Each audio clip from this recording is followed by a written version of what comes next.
Aydın hayat yoldaşım, seni sevmek bu yüreğin en güzel hikayesidir.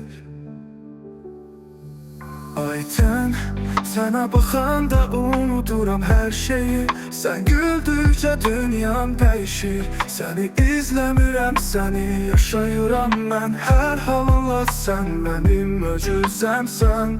Çünkü beni bütün varlığım, seni bütün varlığımla sevir. Üsullarınla, güzelliklerinle, bütün ataman mükemmelliklerinle.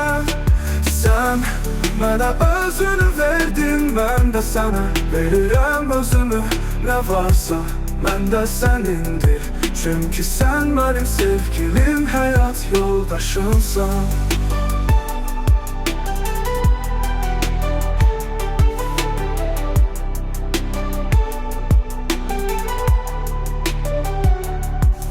Başka hiç kəs anlamır sen kimin beni.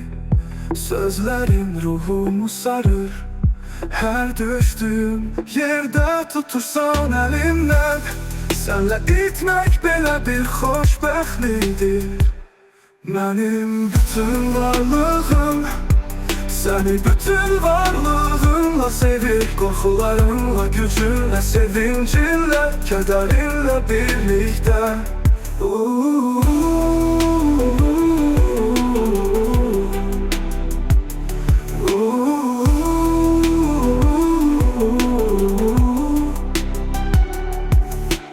Benim bütün varlığım seni bütün varlığınla sevir. Korkularınla, gücünle, sevincinle, kederinle birlikte.